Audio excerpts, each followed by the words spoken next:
Bienvenidos, en este video abordaremos el tema de la introducción a los integrales.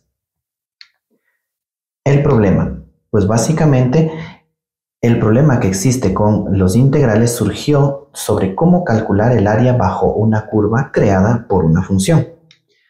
Desde la antigua Babilonia, personas como Arquímedes, Newton, Leibniz y Riemann propusieron este problema.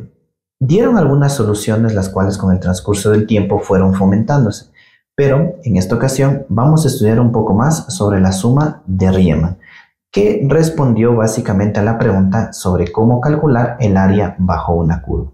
Como pueden ustedes observar, tenemos una función en un plano cartesiano. El objetivo era obtener el área bajo la curva.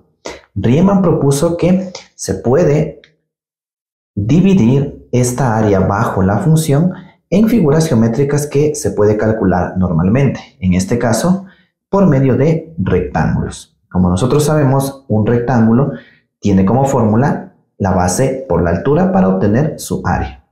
A medida que nosotros utilizamos rectángulos, fíjese en la recta que existe un pequeño error. Ese error, a medida que nosotros incrementamos más rectángulos, como pueden ver en la figura, esos rectángulos van a disminuir ese error. Y a medida que subamos más y más y más, por ejemplo, empezamos utilizando 10 rectángulos, 100 rectángulos o 1000 rectángulos, esta área va a ser más exacta a la que nosotros necesitamos responder. Entonces, Riemann propone que calculemos áreas de rectángulos, las cuales vienen dadas por la parte de la función en el rectángulo que se divide f de y de x, multiplicado por delta x, que quiere decir la altura de este rectángulo. Como nosotros tenemos que realizar una suma de muchos rectángulos, se propone una sumatoria desde el primer rectángulo hasta un valor n. Este valor n puede ser, como hemos dicho, de 10, 100, 1000 o 1.000.000. A medida que nosotros utilizamos un valor de n muy elevado, vamos a tener una precisión más exacta a la hora de obtener esta área bajo la función. Por lo tanto, si nosotros colocamos infinitos rectángulos bajo la función, podemos obtener el área completa. Por esa razón, ocupamos el cálculo de límites. El límite cuando n va a tender a ser un número infinito, es decir, infinitos rectángulos, va a realizar esta sumatoria de todos los rectángulos hacia un número infinito. Esto se conoce como la integral. Y la integral es básicamente su símbolo, una S alargada, que quiere decir una sumatoria entre A y B, que es básicamente un intervalo. Como vemos, esto se conoce como el área. A partir de esta metodología que Riemann nos enseña, se puede calcular el área.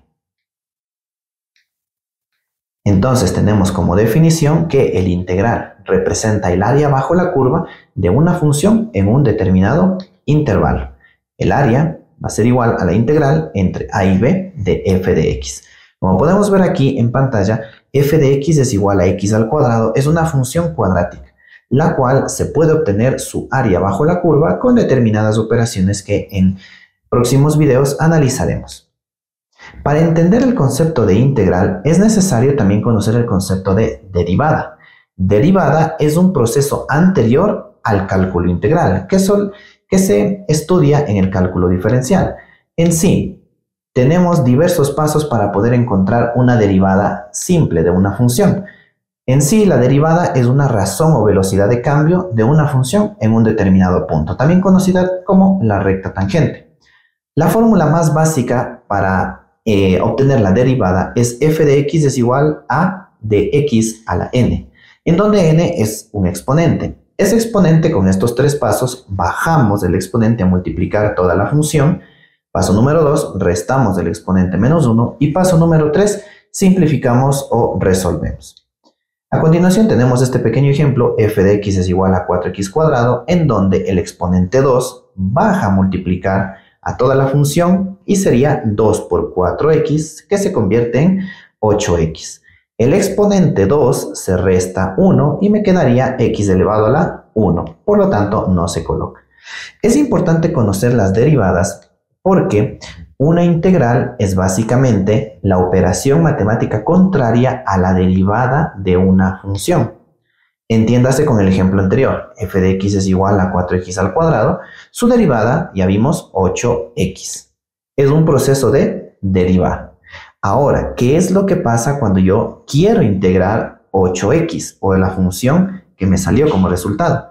Esa función, cuando integramos, vuelve a ser la original, ¿sí? Entonces, podemos decir que la derivación y la integración son procesos opuestos.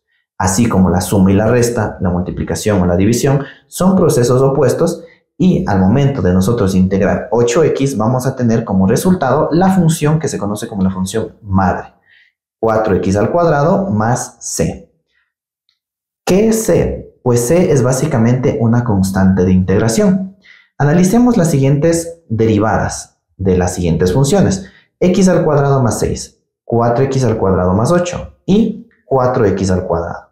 Si nosotros derivamos cada una de estas con las reglas de derivación, obtenemos un resultado en común que es 8x. Es decir, todas estas tres funciones me dan como resultado la derivada 8x. Entonces, si nosotros queremos realizar el proceso contrario, es decir, la integración, ponemos integral de 8x de x es igual, me va a dar como resultado 4x cuadrado más c. Pero nosotros no podemos identificar de cuál de estas tres funciones salió al inicio esta función. Por lo tanto, se coloca una c. La c quiere decir una constante que me obtiene muchas familias de derivadas de la cual puede salir ese resultado. Sabemos que la derivada, volviendo al principio, la derivada de una constante de 6, de 8, es un número 0. Por eso es que la derivada de estas tres funciones que vemos en pantalla me da como resultado 8x. Como conclusión, hemos podido ver que las integrales es una operación contraria a la derivación.